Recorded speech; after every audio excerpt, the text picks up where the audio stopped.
Estos son los israelitas de la antigüedad.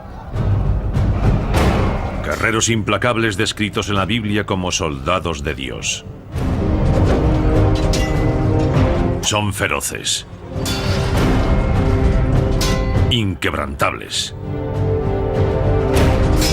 y despiadados. Su líder es Josué, un brillante estratega militar, dispuesto a llevar a los israelitas a la tierra prometida, la tierra de Canaán. Para cumplir esta misión, Josué y su ejército luchan en algunas de las batallas más brutales descritas en la Biblia. Tal vez la más conocida sea la batalla de Jericó.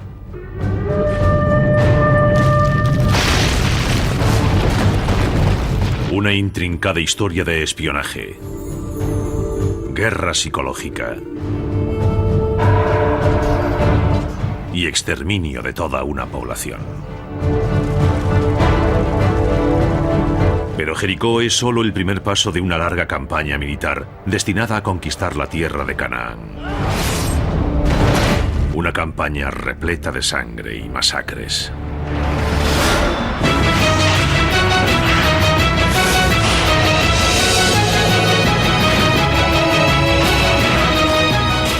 Batallas legendarias. Josué, la matanza épica. El poderío militar de Josué es descrito por primera vez en la Biblia durante la campaña del Gran Éxodo de Egipto en el siglo XIV a.C. Poco después de cruzar el Mar Rojo, los israelitas sufren la emboscada de un pueblo cananeo, los amalecitas. Moisés es el líder de Israel. Escoge a su guerrero más implacable, el joven Josué, para ser el comandante de la campaña. Josué combate con brillantez y lleva a los israelitas a la victoria.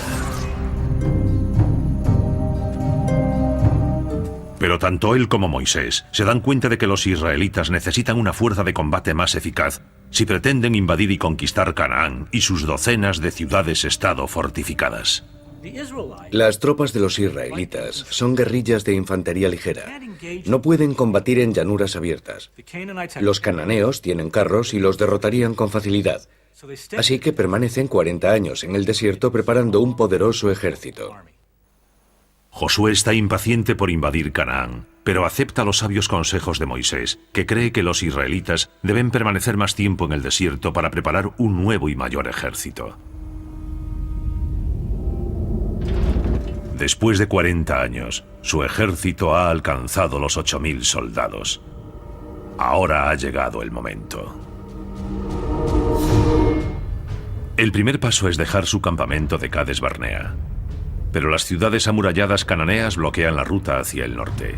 Moisés y Josué conducen a unos 35.000 hombres, mujeres y niños hacia el sur, y después hacia el este, hacia el valle del Jordán. Los israelitas cruzan pacíficamente la tierra de los edomitas y los moabitas, pero no tardan en encontrar una tribu hostil que se niega a dejarlos pasar.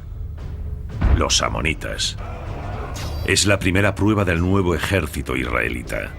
Josué demuestra que no ha perdido su destreza militar y lleva a su ejército a la victoria. Entonces, según la Biblia, Moisés, Josué y los israelitas atacan a otras tribus del valle de Jordán en su camino hacia Canaán. Números 21:33. Se volvieron y subieron camino de Basán. Og, rey de Basán, le salió al encuentro con todo su pueblo y les presentó batalla. Lo derrotaron a él, a sus hijos y a todo su pueblo, sin dejar escapar a nadie. ¿Había necesidad de semejante brutalidad? La respuesta es bastante simple desde una perspectiva militar.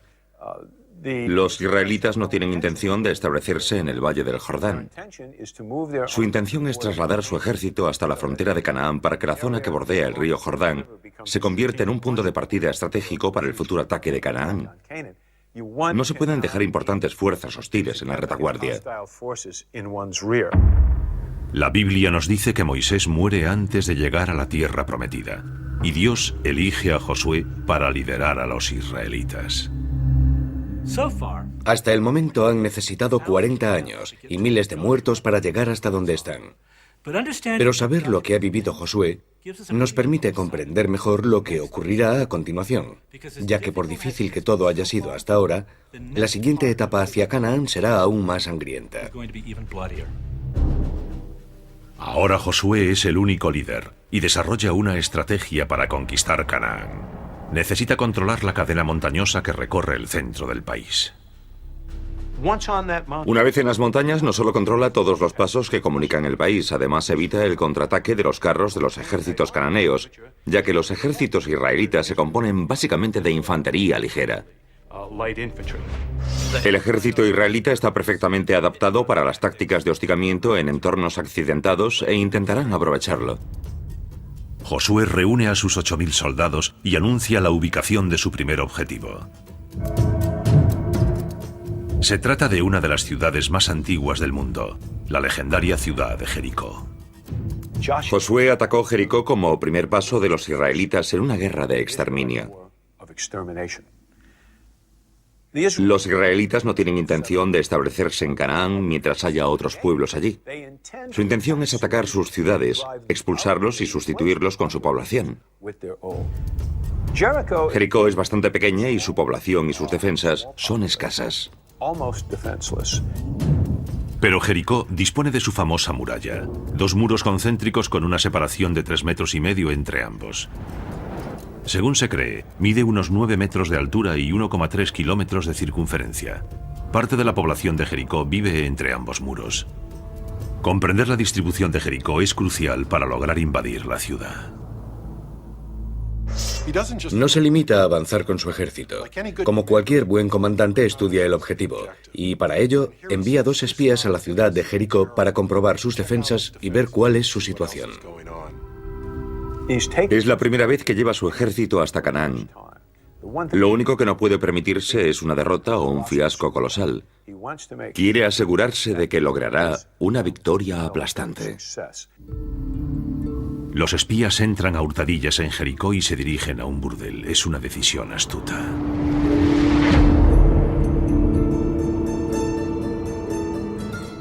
La elección de una posada o un prostíbulo es absolutamente brillante. Se trata de una ciudad pequeña, cualquier extraño sería descubierto de inmediato. El único lugar que podría proporcionarle no un escondite, pero sí una buena excusa para estar allí sería un prostíbulo. Además, en esos lugares se habla mucho y podrían escuchar muchos chismes sobre la disposición de las tropas, su moral, etc. Encuentran a una prostituta dispuesta a prestarles ayuda. Su nombre es Rahab. Rahab habla a los espías sobre la situación de Jericó y deja muy claro que la población está desmoralizada. Los relatos de las grandes matanzas durante la campaña en Jordania han llegado a sus oídos. Están muertos de miedo por si son atacados. Según la Biblia, Rahab vive entre los 2 muros concéntricos. Es un dato importante, porque como veremos, hay quien cree que la ubicación de la casa de Rahab es crucial para el desarrollo de la batalla de Jericó. La noche ha caído y los espías están dispuestos a salir de Jericó y ofrecer su informe a Josué. Pero son descubiertos. Los servicios de inteligencia del rey de Jericó se enteran de que los espías israelitas están en la ciudad y los descubren en casa de Rahab. Se presentan allí y le exigen que entregue a los espías. Según la Biblia, Rahab encubre a los israelitas. Josué 2:4-6 dijo: es verdad que esos hombres vinieron aquí, pero yo no sabía de dónde eran. Se fueron al caer la noche, cuando estaban por cerrarse las puertas de la ciudad, y no sé a dónde habrán ido. Si salen tras ellos, aún pueden alcanzarlos. Aparentemente se contentan con esta explicación. Lo lógico sería realizar un registro, pero dada la profesión de Rahab, probablemente es muy persuasiva. ¿Dónde están los espías? La Biblia nos dice que los ha escondido en el tejado. Al amparo de la oscuridad, los espías deben escapar de la ciudad y reunirse con Josué. Pero antes de regresar, dicen a Rahab: como nos has ayudado, queremos que te salves cuando ataquemos esta ciudad. Para que sepamos que esta es tu casa, toma un cordón rojo, átalo a la ventana y nada te pasará ni a ti ni a tu familia. Rahab ata el cordón rojo en la ventana y los espías descienden con una cuerda por la muralla. Los espías dan a Josué su valiosa información. La pequeña población de Jericó está aterrorizada y por lo tanto es vulnerable. El informe convence a Josué de que es el momento de atacar la ciudad. Josué cruza el río Jordán con su ejército hacia Jericó. Es un gran ejército. Nuestras estimaciones son de 8 a 9.000 hombres, uno de los mayores ejércitos jamás vistos en Canaán.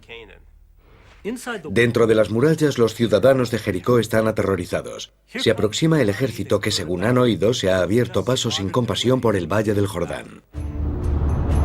Jericó es una ciudad pequeña de unas 3 hectáreas, el tamaño de 3 campos de fútbol aproximadamente. Los historiadores toman como referencia 800 habitantes por hectárea urbana.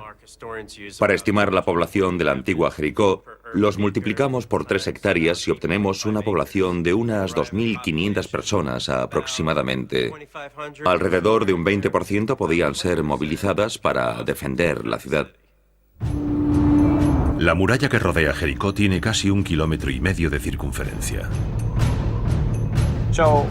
Pensemos en un ejército de 8 o 9.000 hombres rodeando una ciudad cuya muralla defenderían no más de 500 hombres, uno cada 3 metros aproximadamente. El ejército israelita podía rodear Jericó con grupos de 6 soldados situados con 1 metro de separación.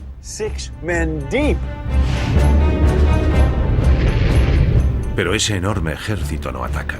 Josué hace que sus soldados marchen alrededor de Jericó durante 6 días. La descripción bíblica del plan parece absurda a primera vista. Según la Biblia, Yahvé dice a Josué: deberás marchar alrededor de la ciudad durante 6 días. Según la Biblia, el 7º día los israelitas deben hacer sonar sus shofars, sus cuernos de batalla. Y así las murallas se vendrán abajo. Todo el mundo conoce la vieja historia de Josué en la batalla de Jericó y el derrumbe de las murallas. Josué 3:16-20. Josué dijo: lancen el grito de guerra porque Yahvé les entrega la ciudad.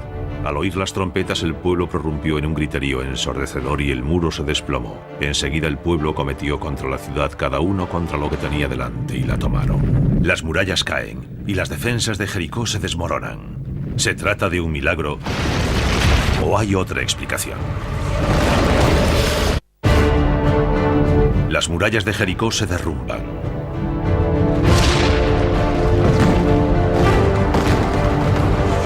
Josué y los israelitas obtienen su primera victoria en Canaán. Tiene que haber una explicación bélica más lógica y creo que la Biblia la revela si sabemos dónde buscarla. El secreto es Rahab, la prostituta. ¿Recuerdan cómo salieron los espías israelitas de la vivienda de Rahab? Ella los hizo descender por una cuerda. Además le dijeron que atase un cordón rojo a la ventana. Aparentemente lo hicieron para que el ejército israelita supiese cuál era su casa y ella no sufriese ningún daño. Pero obviamente, una vez dentro de las murallas de la ciudad, los soldados israelitas no podrían ver una señal visible solo desde el exterior. Debemos preguntarnos qué significa un cordón rojo colgado de una ventana a 2 o 3 pisos de altura en la muralla. Creo que esa es la respuesta a cómo se derrumbaron las murallas. Un cordel rojo puede ser una señal, pero desde una perspectiva militar, esta historia nos ofrece una explicación totalmente diferente. ¿Y si el cordel rojo no está allí para decir no nos ataquéis? ¿Y si es una invitación a subir? Rahab pudo bajar por la ventana la misma cuerda que los espías utilizaron para bajar, para que los soldados israelitas la usen ahora para subir. El ejército israelita crea la distracción perfecta haciendo que los soldados recorran el perímetro de la ciudad haciendo sonar sus cuernos de batalla. En medio de aquel estruendo sería sencillo que 8, 10 o 12 hombres subiesen a la vez por la cuerda. Utilizarían el cordel rojo para saber dónde estaba la casa de Rahab y se ocultarían en ella o en el techo. 10 hombres de cada vez durante 6 días serían aproximadamente 50 o 60 soldados de operaciones especiales dentro de la muralla. El séptimo día, el ejército sigue marchando alrededor de la ciudad. Josué da la orden y los israelitas hacen sonar los cuernos. Por última vez. Probablemente ese ruido fue una señal para que los soldados de operaciones especiales saliesen de su escondite rápidamente. Atacaron a los defensores desde el interior, abrieron las puertas y las murallas se vinieron abajo.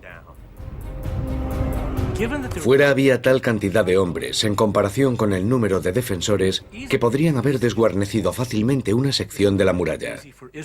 Esto habría facilitado situar escalas de asalto, utilizarlas para subir y metafóricamente hacer caer las murallas.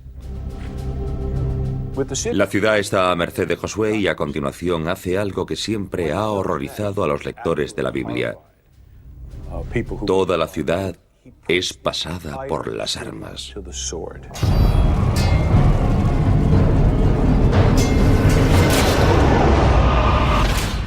El término hebreo es Kol ha-Nesema. Entrar en la ciudad y matar todo lo que respire. Se desata una masacre cuerpo a cuerpo.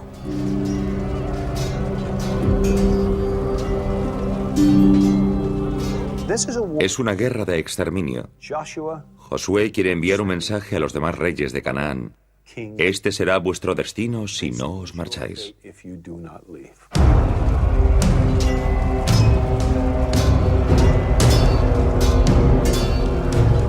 Matan a todos los hombres, mujeres, niños.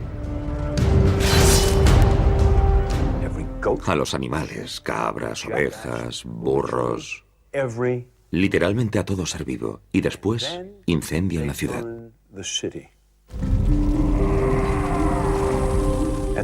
La pobre gente de Jericó tuvo que enfrentarse a un destino realmente horrible. Josué es un buen táctico y un buen estratega. Sin embargo, también parece estar obsesionado por Dios. Está dispuesto a hacer sufrir semejante horror a una población totalmente inocente, no solo para lograr sus objetivos militares, sino tal vez para cumplir la promesa de Yahvé. Irás a la tierra de Canaán y tomarás aquellas ciudades que te he dado como herencia. El precio de esa herencia, al menos en términos humanos, es sin duda muy elevado.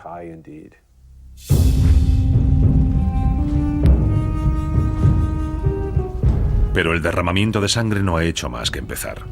El motivo de Josué para destruir Jericó fue principalmente psicológico. Su siguiente objetivo será estratégico.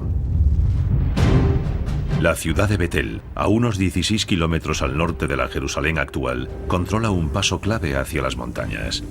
Desde aquí, Josué puede comenzar a controlar la región montañosa de Canaán. Betel es uno de los pocos lugares de las montañas donde puede establecerse un ejército invasor. Por tanto, necesitan conquistar ese paso antes de que Josué pueda llevar a cabo el resto de su estrategia, ya que así podrán atacar las montañas avanzando en ambas direcciones y neutralizar todas las ciudades-estado cananeas. Antes de ordenar el avance de sus 8.000 soldados, Josué envía un pequeño grupo de reconocimiento a Betel. En su camino encuentran las ruinas de una ciudad llamada Ai.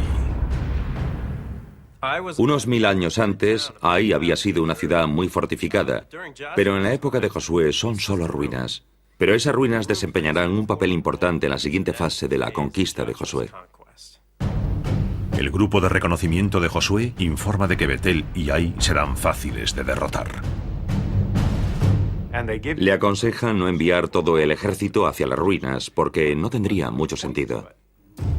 Josué confía en esa información y envía solo unos 600 hombres a Ai. No sospecha que el ejército betelita se esconde en las ruinas. En Ai, Josué comete uno de sus escasos errores. La función de un grupo de reconocimiento es informar de la situación sobre el terreno, no hacer sugerencias operativas. Mientras el resto del pelotón permanece fuera, un pequeño grupo de reconocimiento entra en las ruinas.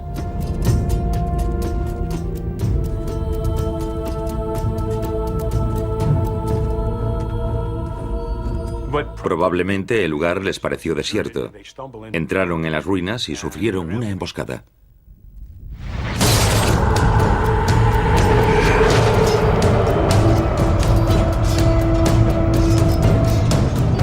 La mayor parte del grupo de reconocimiento es masacrado. Los demás miembros del pelotón israelita son presa del pánico y se retiran. La emboscada de Ai se convierte en la primera derrota de Josué.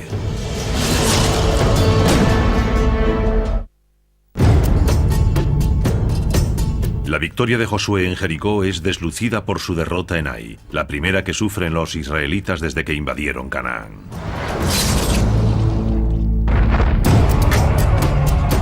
Un pequeño pelotón de soldados israelitas sufre una emboscada y es masacrado por un grupo cananeo, los betelitas.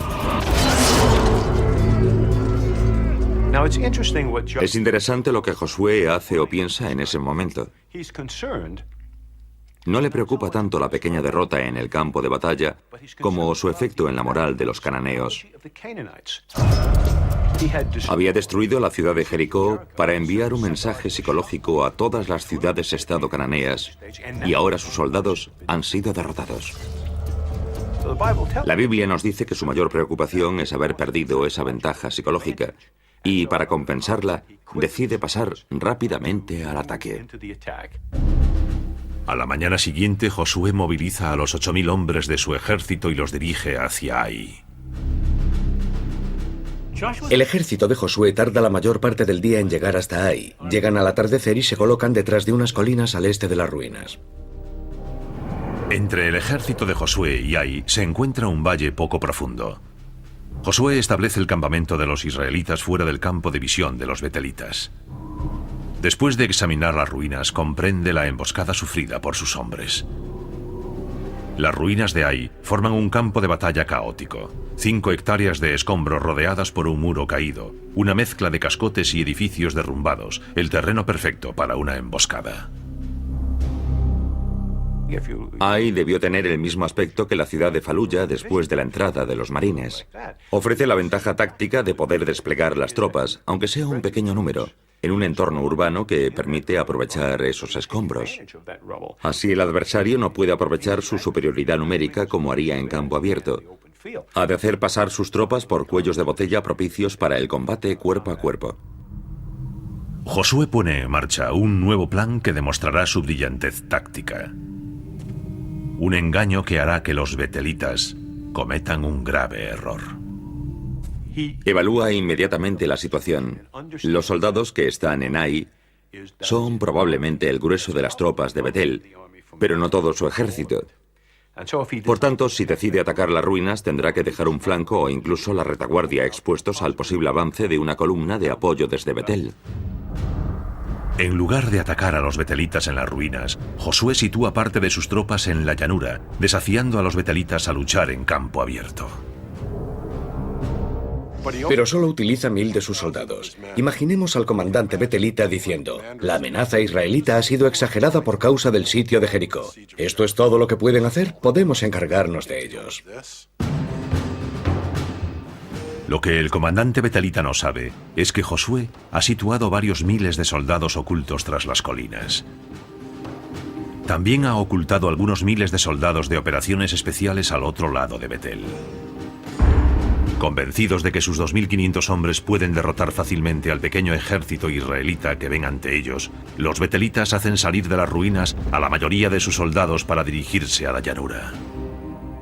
Al hacerlo pierden la ventaja táctica de la defensa entre las ruinas, donde habrían podido aprovechar las emboscadas y el combate cuerpo a cuerpo. Los dos ejércitos se enfrentan en campo abierto.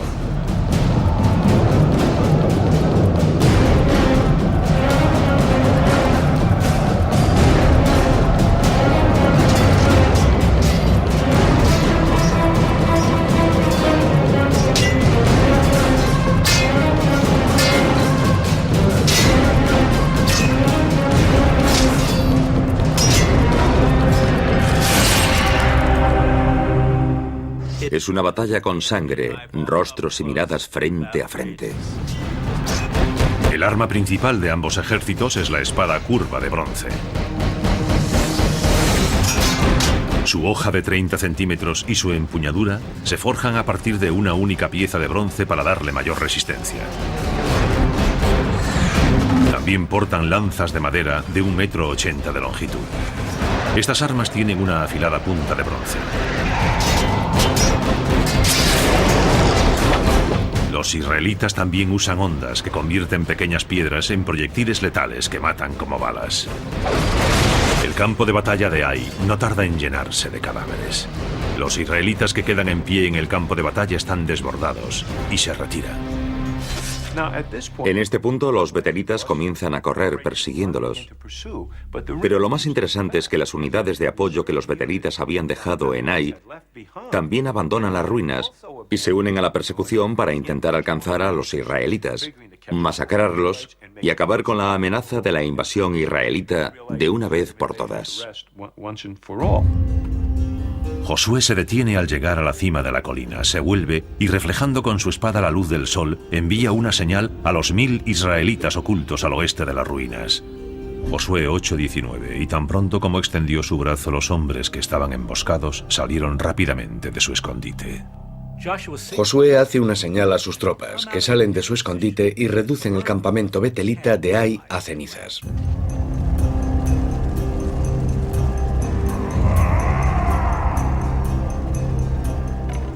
Ahora los betelitas están en campo abierto.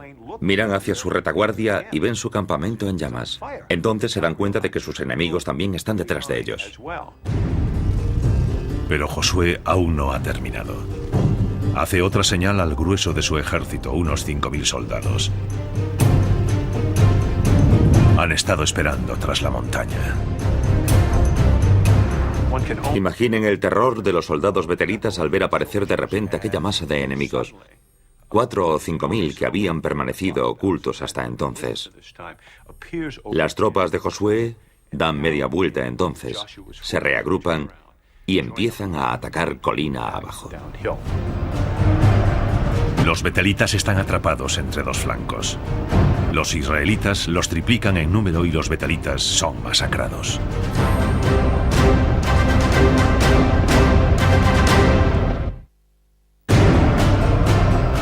En la batalla de Ai, el comandante israelita Josué utiliza avanzadas tácticas de combate para derrotar a un pueblo cananeo, los betelitas. Lo que Josué hace en Ai es ir de farol. Esconde sus bazas, consigue que su oponente se lo juegue todo y después muestra su verdadera fuerza.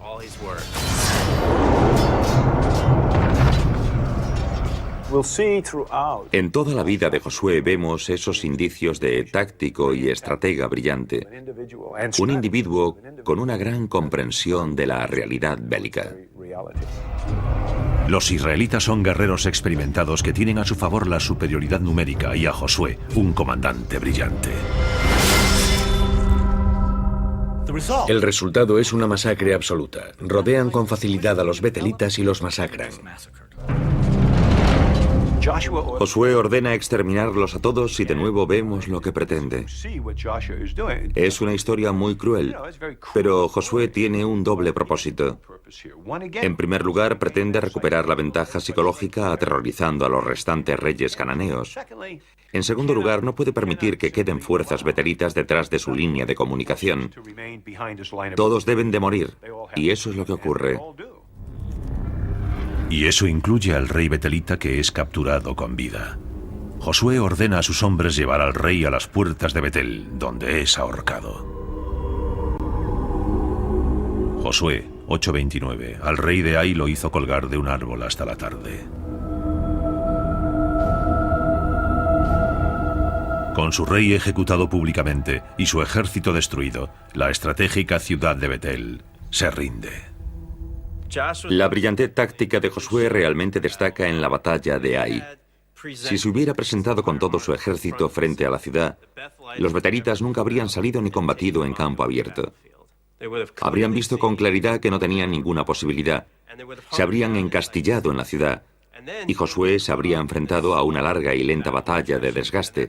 Y eso es algo que Josué no se puede permitir. No puede permitirse perder tiempo o tropas. Por tanto, Josué ha recuperado la iniciativa estratégica y táctica. Ha destruido Jericó. Ha conseguido que su ejército tome la llanura y el paso hacia la zona montañosa que cruza longitudinalmente Israel. Y además ha recuperado la ventaja psicológica. Una vez más ha logrado atemorizar a los reyes cananeos cuyos reinos custodian las montañas, que son el principal objetivo estratégico de las operaciones militares de Josué.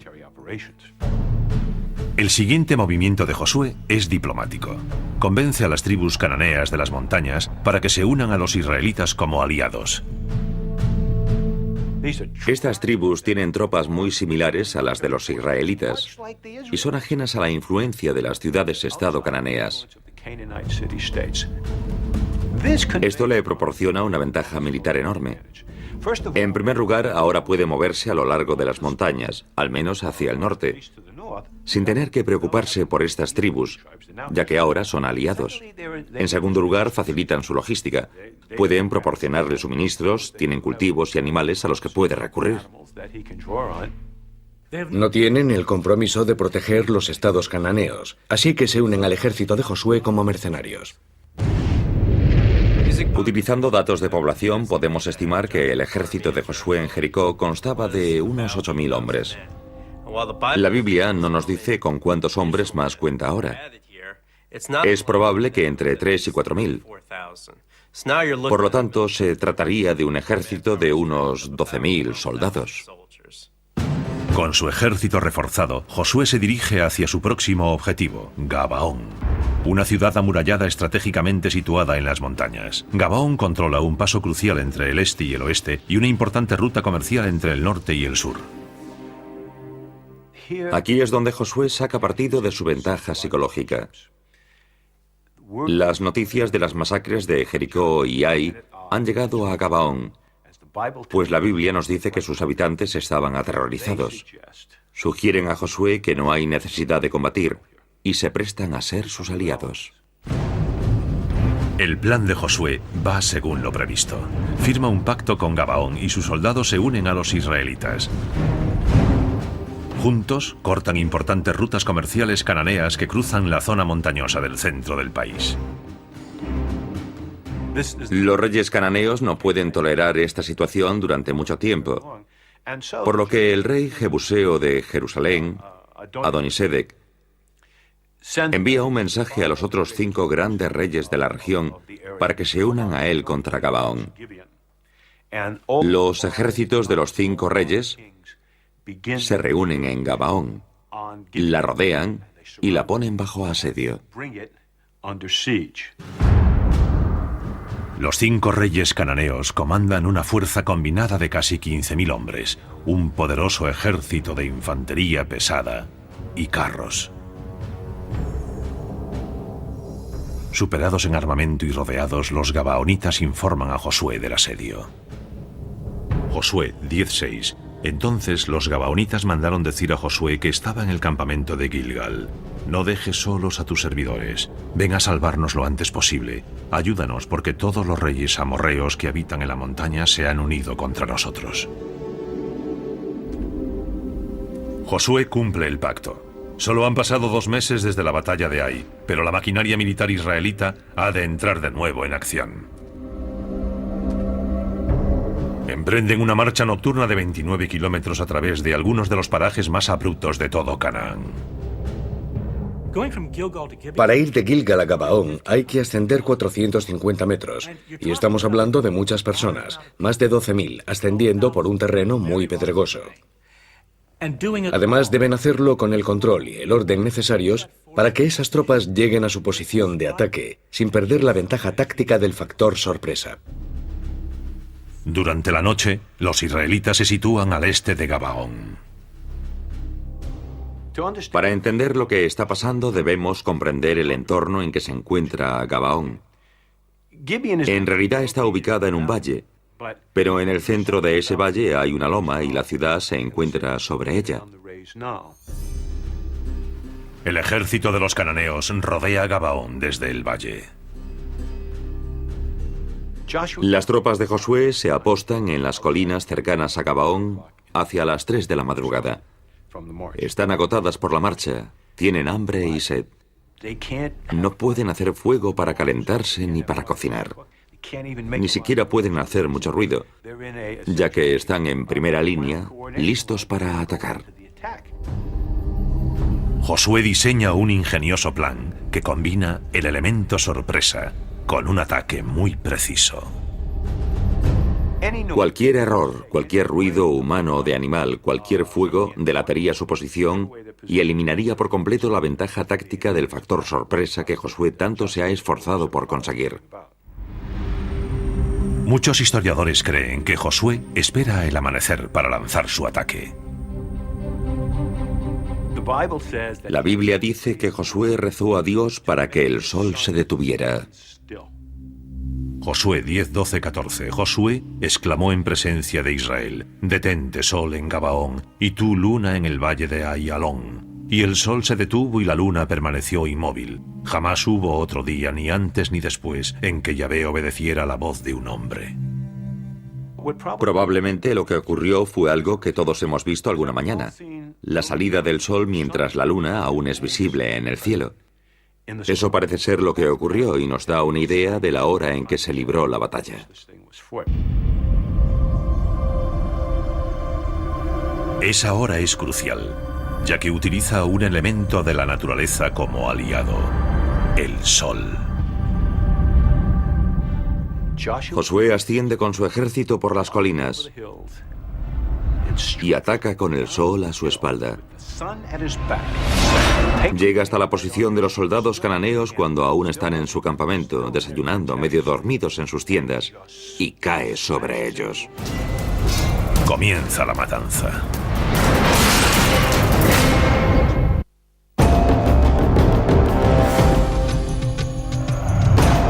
Amanece. Josué ataca con el ejército israelita a las tropas cananeas cerca de la ciudad de Gabaón. 12.000 israelitas descienden gritando por una colina a toda velocidad. Imaginen a los soldados cananeos despertando con los gritos de batalla, saliendo como pueden de sus tiendas sin armadura ni armas, alzando la vista e intentando ver algo mientras el sol los ciega. Y lo único que consiguen vislumbrar son las espadas de los israelitas. Los cananeos están desarmados, medio dormidos y cegados temporalmente.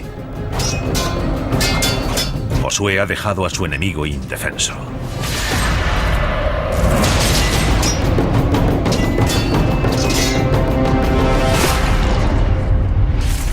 De nuevo vemos su conocimiento del terreno y la táctica. Gabaón está rodeado de colinas.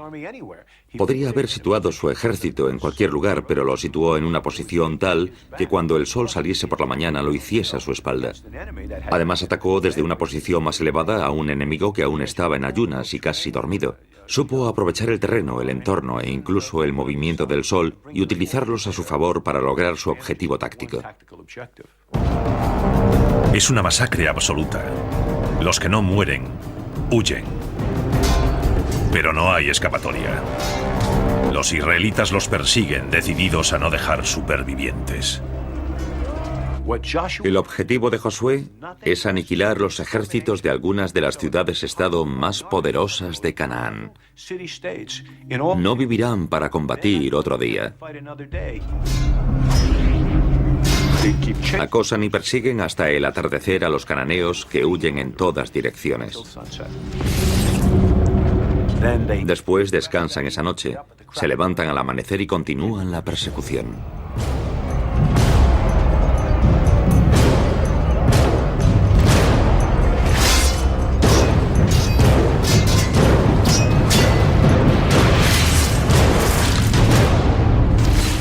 Estamos hablando de un ejército de infantería que recorrió 48 kilómetros en 2 días, combatiendo 2/3 de ese tiempo.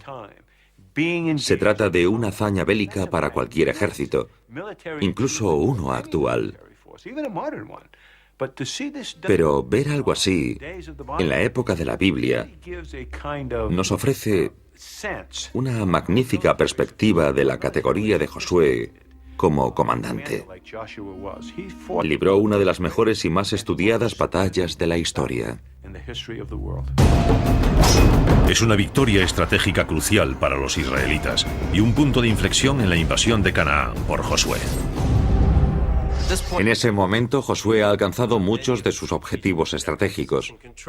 Controla la mayor parte de la región montañosa central. Ha destruido o pactado con las ciudades-estado más importantes de esa región. Josué prácticamente ha cumplido sus objetivos.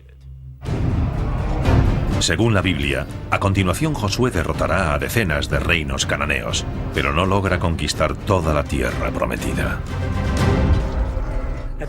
Al final, Josué carece del número y la combinación de tropas que necesitaría para conquistar toda Canaán y ocuparla con reasentamientos israelitas. Incluso según la Biblia, Josué no fue capaz de lograrlo y murió siendo un hombre amargado. Hacia el final de su vida, Josué se retira del combate y se desvanece en el anonimato. Fue enterrado solo en un lugar que en hebreo significa la montaña enojada. Y según la Biblia, nadie asistió a su funeral. Es un final indigno para uno de los mejores comandantes de la historia. Y así la sangrienta conquista de Josué de la tierra prometida, y en particular la batalla de Jericó, sigue siendo uno de los relatos más populares de la Biblia. Existe una cierta mitología acerca de Jericó. Tiene todos los elementos de una gran película de suspense: espías, guerra psicológica, estrategia, intriga y, por supuesto, violencia. Nunca la olvidas.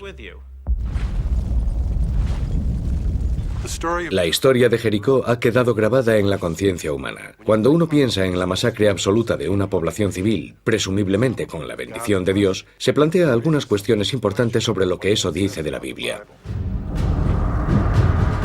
Las estrategias militares de cerco y guerra psicológica de Josué se repiten a lo largo de la historia. En abril de 1975, el ejército comunista de Vietnam del Norte, bajo el mando del famoso general Giap, se acerca desde todas direcciones a Saigón, la capital de Vietnam del Sur. Antes que él, llega una ola de rumores que mina el espíritu de lucha de Saigón. Al igual que Josué, Giap rodea Saigón con sus tropas.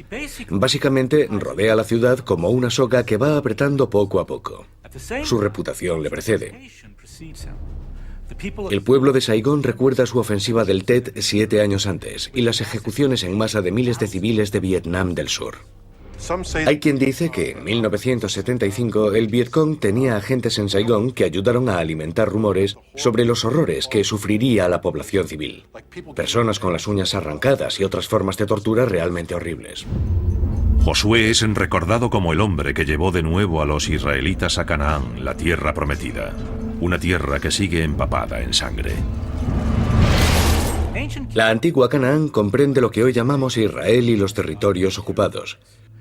La disputa por ese territorio aún no ha terminado. Se sigue derramando sangre. 3.500 años después de la llegada de Josué y los israelitas, a lo que la Biblia considera su hogar, un legado de violencia perdura en la tierra prometida.